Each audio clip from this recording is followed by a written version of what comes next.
Hey, you're back at the Digi-Social. I know that my desk is a mess, but it's my desk, so who really cares? I can do whatever I want. Even though Coachella is all anyone can talk about, this is not a Coachella-themed show. Anyways, so we're gonna start with the streamed, viewed, digital content of the week. So this week we have a graph. We're gonna put it up. And this graph is showing the most popular digital original TV shows based on audience demand. Now this graph is crazy because honestly, people are watching stuff that has been out for a while because there is nothing new. Hint, Netflix, pretty much this entire graph is you. Obviously, Stranger Things is #1. Santa Clarita Diet's on here, and I have no clue why because it's so weird. It's about like zombies eating hearts and stuff, but they just got picked up for season 2. And then Black Mirror on Netflix was actually last. It got the least views out of all these Netflix shows, and I think that's so weird because I thought people loved Black Mirror. This just shows that Netflix, we need new shows. They're watching old shit because we don't have anything new. Except season 2 of Westworld is debuting this week. I'm just scared though because a lot of hit shows have what I call the season 2 blues. Like that happened to True Detective. The first season is so good that everyone's like, the second one's gonna be great. There's so much pressure for it and then just sucks. The trending topic on Twitter is obviously Coachella because it's going on and it like runs people's lives. I'm tired of your Coachella aesthetic. I don't care about your Coachella outfits and your Coachella poses and your Coachella pictures. Kind of overrated, but if someone did give me tickets, I would go. So anyways, everyone's using the hashtag Baychella because Beyonce like ran the world, I guess. I did not even mean to just do that. That was perfect. Beyonce's cool and everything, and I get it. Like she's queen. But what about the other bands? Like if I was there, I would go see all my indie bands like Haim and Bleachers and Vance Joy. And also, did you guys hear that Beyonce asked media outlets not to post fan photos because she was scared since fans are like surrounding the stage and they're really close, they would be really unattractive photos. But it's like, are you really gonna die if something goes out that's not Photoshopped, Beyonce? That's ridiculous. It's honestly not even fair to the fans because all they wanna do is like film you and go home and show people. They're like so proud that they got that footage and they wanna share it, and then you're asking them to take it off the internet, and half of us watched it on YouTube through fan photos or on Instagram stories. People are even putting videos on Twitter. You don't put videos on Twitter. So why are you trying to take that away from us? That's not nice. Hater of the week is Tristan Thompson. So you already know that he cheated, but let's investigate because I kind of think TMZ planned this accordingly because supposedly they've had those videos since October. So do you think maybe they planned this like too perfectly? Like they thought, let's wait till she's like almost 9 months pregnant and then we'll release it. And it just happened that they like did it too perfectly. Like she literally went into labor the next day. And then some people are now questioning, is this a PR stunt? But guys, would Khloe really do that to herself? Because now that she's back with that dude, she looks so stupid. Why would she do that to herself? She would know the entire world is watching. So I'm thinking that Kris Jenner found out about this months ago and was like, okay, well, no publicity is bad publicity. And she did her momager business strategy and she planned the whole thing. But let's talk about cheating stereotypes because a former NBA star, Kareem Abdul-Jabbar, came out and was like, you know, we don't deserve these cheating stereotypes. It's not just sports players, which I get it. It's almond. It's not just sports players, but if we are talking statistics, the sports players are first.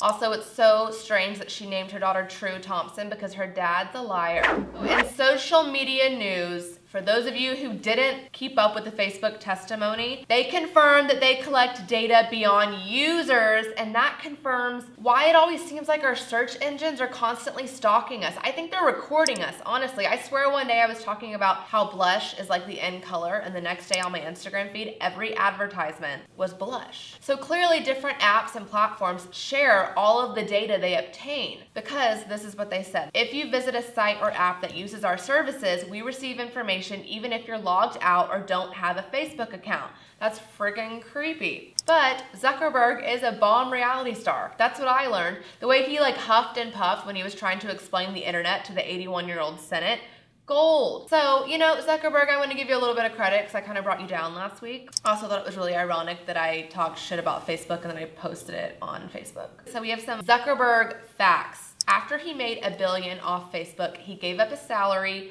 and now he only makes $1 a year from Facebook. I admire that. He's not that greedy. He could have made another $1 billion and he was like, nah, I have employees to pay. And do y'all know why he chose the theme and logo color for Facebook to be blue? It is because he's colorblind and blue is the color that he sees the best, which is cool because that means he can still see the sky. Oh, there's one more Zuckerberg fact.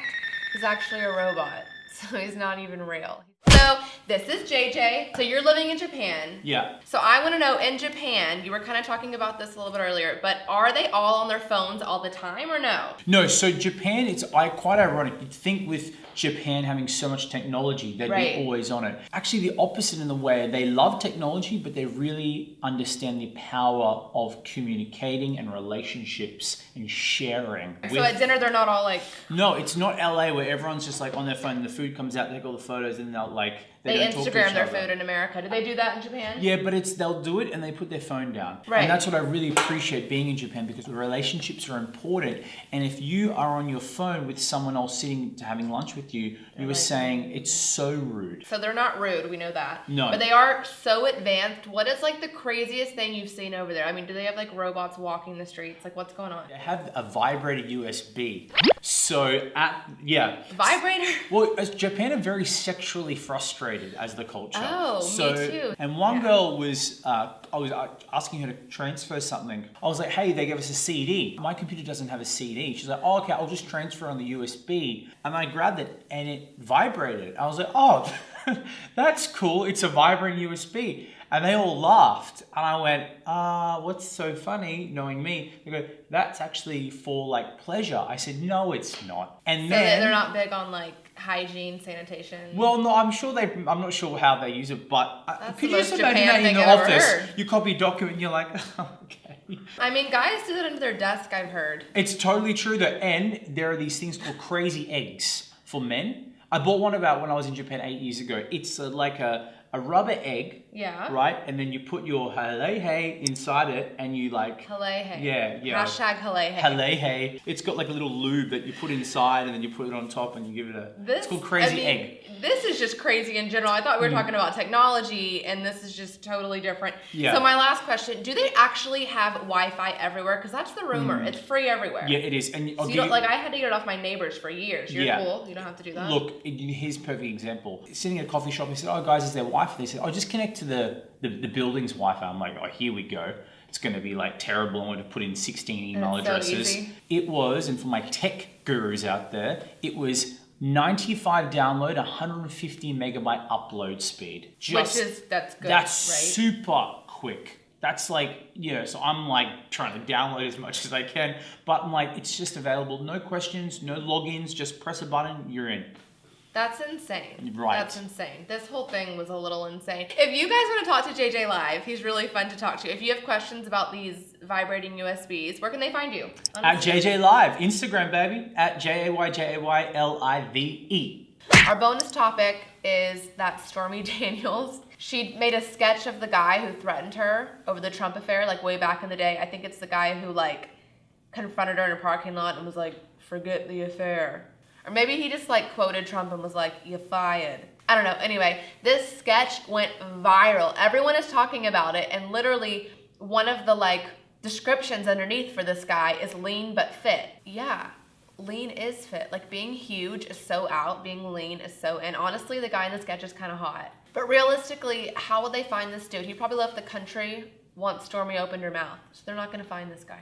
Thanks for being here today, guys. I didn't call out. This is my gas station coffee. So if the gas station in Santa Monica across the street from our studio wants to sponsor me, hashtag ad, let me know. But besides that, honestly, thanks for being here. I started this way. I thought I should end this way. Thanks for being here. We'll see you next week on the Digi-Social. Don't forget to subscribe to our YouTube and our Facebook because we have both and we want to talk to you. Later.